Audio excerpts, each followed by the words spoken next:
Sam. And I'm Max. And this is Movie Nostalgia, where we're giving you an honest review of the movies we've meddled with so mischievously over at Maybe Movies. And this time, we are talking about Ocean's 11, the 2001 film directed by Steven Soderbergh, featuring the talents of George Clooney, Brad Pitt, Bernie Mac, Julia Roberts, Andy Garcia, Don Cheadle. Oh no, my brain is bouncing. Matt Damon. Matt Damon. Matt Damon. Matt Damon. For fans of older cinema, Claude Rayner, Elliot Gould. Elliot Gould, of course, well. Monica's dad. How could we forget Monica's dad? So there you have it. For those of you who aren't aware, this is the 2001 remake of the 1960 Rat Pack original movie Ocean's 11, which starred the likes of Frank Sinatra, Dean Martin, Cesar Romero, Sammy Davis Jr. It's a post-millennium reimagining of the story. As far as I recall, I was a kid when I saw the original, so I don't remember a lot about it. But this one was on our New Year show it was New Year 2024, wasn't it? Was it? Yes. Was it? Yeah. What did we pair it with? All aboard! Oh, right, yes, because we were looking for bizarre New Year's... Bizarre New Year movies. This one isn't. All right, yeah, of course. Yeah. Makes sense now. Sorry, folks. We will come to the review in a minute. Yeah, this one wasn't. Originally, we were looking for movies set at New Year, and the original is. But this one isn't. But for reasons, check the link and you can go back and watch what we did with it. Yeah. You'll see why we ended up using this one and not the original. But yes, so it is a slick heist movie, essentially. It's a classic example of early 2000s filmmaking. It's taken some of the more popular elements from the 90s milieu, the slickness, the fast pace, the musical cues. I'm not a connoisseur of heist movies. I've seen a few and I've always enjoyed them, but I'm not like one of those guys that has to see the new heist movie. But this was slick and enjoyable and easygoing. It had a natural rhythm to it. I could see why it appealed at the time. Yes. Yeah. I mean, I'm trying to think when I definitely didn't see this at the cinema. Don't think I did either. 2001, I was working my ass off in hotels. So I think it was when it came out on rental. DVD or rental. Yeah, the rental when it came out. I think that's what it was for me too. Yeah. I think a few of my friends had already seen it, and they'd sort of said, "Nyeh." So unfortunately, I kind of went in with slightly negative expectations. Unfortunately, I must admit, watching it this time, I think it's probably the most I've enjoyed it. Okay, that's cool. Which that's is like cool. the third time I've seen it. Kind of the opposite of my experience. Okay. But interesting. Like I say, for myself, it was, when it came out on video to watch, I enjoyed it. But one of the things I'll point out is I've said many, many times before, during the 90s, I was a bit of a snob about movies. Mm-hmm. This is one of the first movies that I watched after I came out of the snobbery. Okay. So I was a lot more forgiving with movies for 4 or 5 years after this. And to be perfectly honest, we got some absolute stonkers at the time. I'm talking Spider-Man, Lord of the Rings, True. The Matrix, a whole bunch of absolute stonkers that really brought me back into the movie watching, giving movies a chance kind of idea. This is one of the first ones I watched when I finally came out of my I'm too cool for this shit funk. I give that a lot of leeway. But as I watch it more and more, I do start to see minor, and I do mean minor, flaws. But they start to accumulate after a while. Yes, yeah. I think as I said at the start, one of the things that I always find about it is, even though it's not, I think it's just the opening bit, it's really quiet. I was saying to you at the start.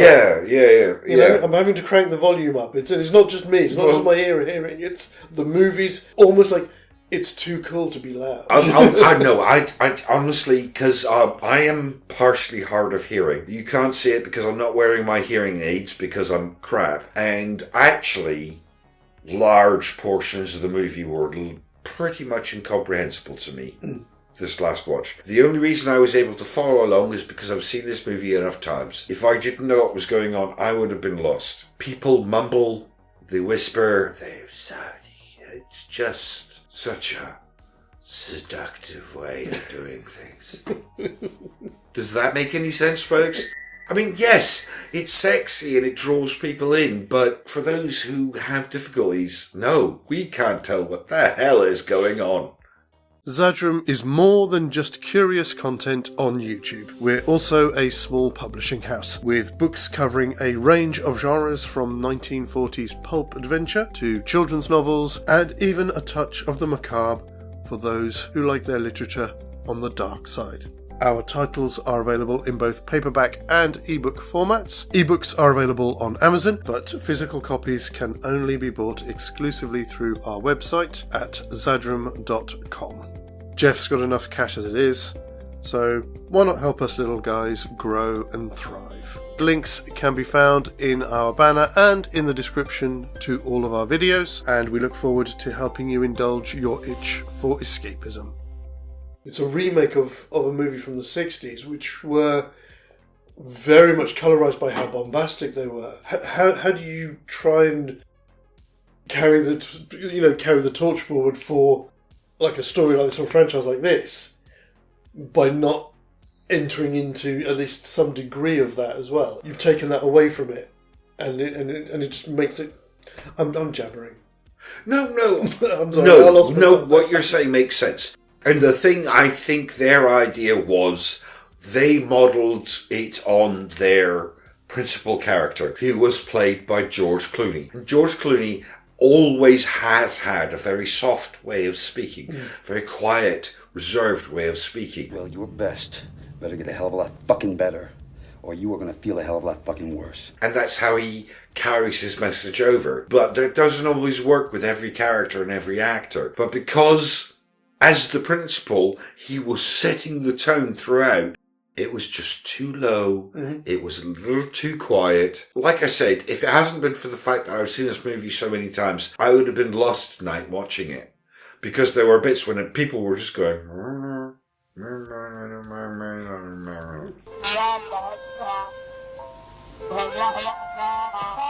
It's almost like it is a precursor for mumble movies, which would come later. You know what? I mean, the thing was, when you raised it earlier on, and I thought about it, I think it might be one of the earliest examples. It's not necessarily mumblecore, as they call it. Mumblecore. But because Clooney is so softly spoken, they got really close to mumblecore. They got really close to it. And it does affect the movie. If you're sitting at home and you can afford to turn your volume up to... These go to 11. You'll have no issues. But if you're in an environment where you have to mind your neighbours, you might have to turn it down so low that things just get... Yeah, exactly. It's interesting. It's curious, though, because when I doing some research on it for this, their original choice for Danny Ocean was Bruce Willis. Yippee-ki-yay, motherfucker. But there was a scheduling conflict and he couldn't do it. That could have worked. That could have worked. Yeah, I could see that. I could have seen that happening, yeah. Especially in 2001, he was still riding high on the whole John McClane business. Well, exactly. You know? It's interesting. There was a few alternate castings, if you like. I think at one point they looked at Ewan McGregor to play Basher. Oh, that would have been so much better. I mean, Don Cheadle does a good job. No, hats off to him. His watching Cockney it this accent last time, I was quite impressed with his Cockney accent. Oh, leave it out. You tossers. You had one job to do. It wasn't perfect, but it was pretty darn good for a guy who's nowhere near England. It was pretty good. I think you did. He came over to London and stayed for a bit. And just hang around to try and get the accent down. Oh, well, that explains why he did but so good. Apparently, even to this day, he was never happy with his... But Ewan McGregor, especially at that time, because that would have been... We're talking episode 1 of Star Wars. Yeah. You know, when he was on the up and up. On the up and up, yeah, absolutely. You know. This one is like... So you remember last time when we did the nice Jack Frost? Yes. And I was saying that it was originally cast for George Clooney, and he left to go and do Batman and Robin I can top that. Yeah, yeah. With this one, Yeah. I can top that. Was that? So the original casting for Linus, for Matt Damon's character, Matt Damon. Matt Damon. was Mark Wahlberg. And he quit to go and do Planet of the Apes.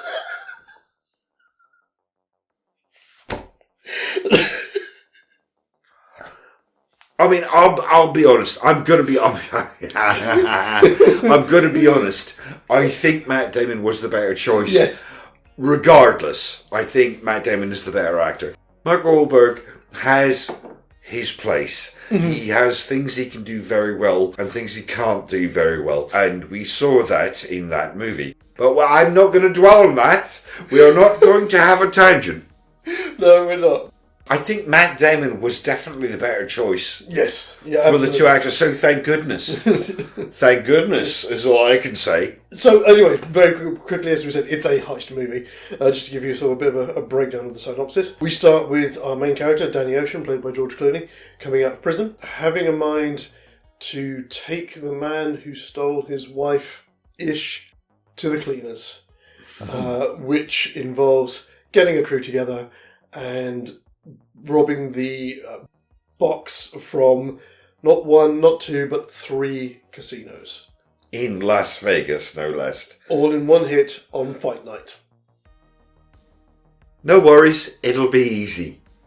Here comes the pain. No, sorry, wrong film. No, we're not talking about that movie. And fun and shenanigans ensue. Indeed it does. But, and again, this is the thing with this film.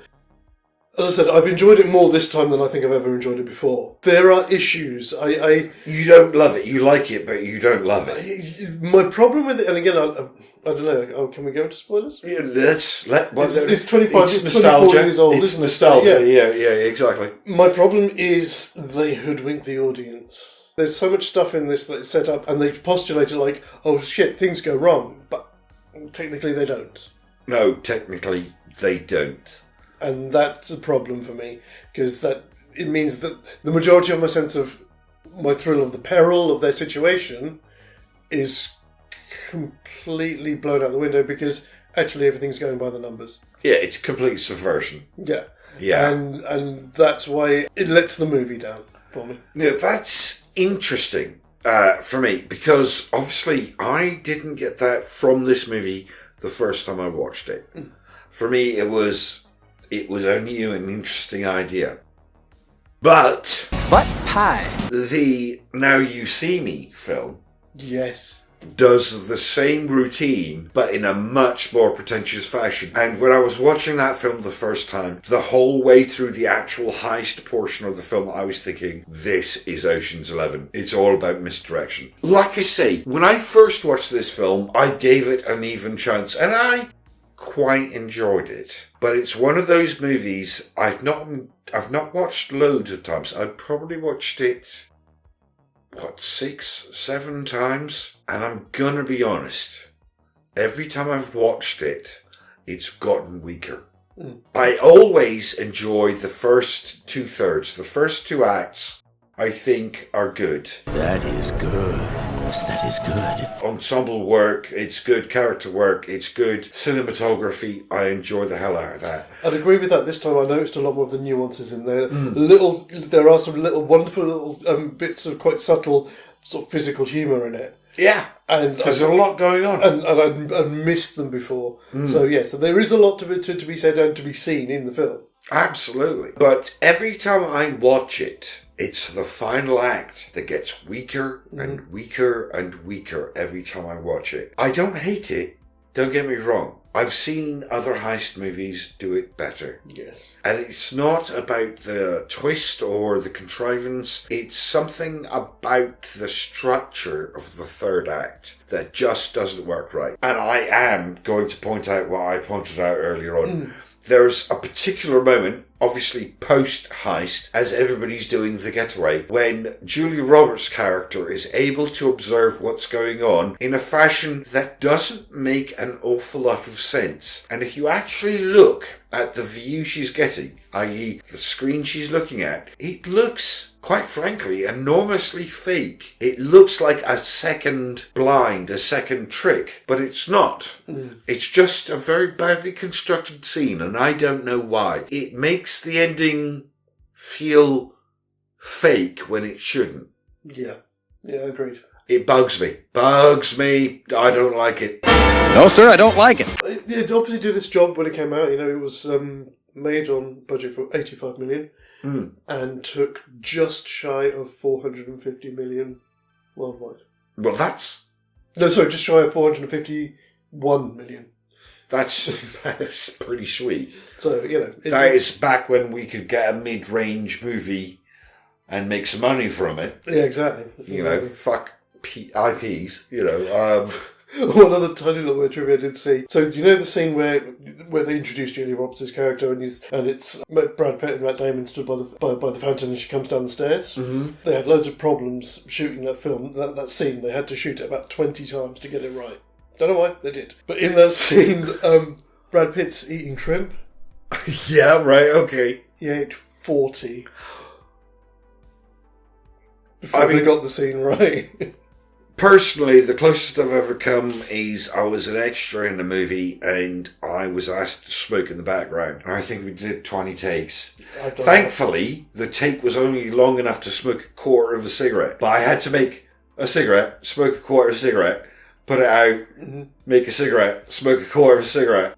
I had to do it 20 times. I have done something. I was starting to feel a bit rough in the throat department, that's for sure. Yeah, I have had to do something similar for... I think it was the first thing I shot with Danny Carlton. Yeah, that makes sense. And I had to walk out of I literally had to walk out of a doorway, down a short walkway, and then into a door. Mm-hmm. And he just kept wanting to redo takes, and I was starting to go fucking green. Yeah. That's when I still smoked. Sorry, the joys of being an actor. Yes. We're getting a little bit off topic here. Sorry, there is a tangent alert. That is a tangent. Yes, I do apologise. But yeah, so I mean, when it comes to votes for this one, you see, I was firmly convinced that I was going to come in and it was either going to be a down or a mid. Uh-huh. I am going to give it 1. Okay. For the first time, I'm going to give it 1. It's worth a watch. There is a slickness to it, although actually, as we've been talking about heist movies, just to respond to something that we discussed when we did Chris's movie Diamond Dogs, because he asked us what our favourite heist movie is, I said The Italian Job. Mm-hmm. Kind of wrong. I'd like to change that. Mm-hmm. Reverse that? Yeah, stop. Yeah, Strike that. Reverse it. No, my favourite heist movie is Kelly's Heroes. That's my other dog imitation. I haven't seen Kelly's Heroes since I was like 10 or 11. And the weird thing is, I always think of it as a war movie, not a heist movie. So I never, until you said it, never considered it. But yes, sorry, back to this one. Yes. I'm giving it a 1. Yes, and I'm also going to give it a 1, because despite the fact that on repeat viewings maybe some parts fall apart, it's a really enjoyable watch, especially just the once. Absolutely. So, I think we are overdue an adventure. Are we? A Poseidon adventure. Oh no! Oh yes. We will be back at the same time next week with something else. Until then, please do look after yourselves, look after one another, and take care. As always, guys, TTFN.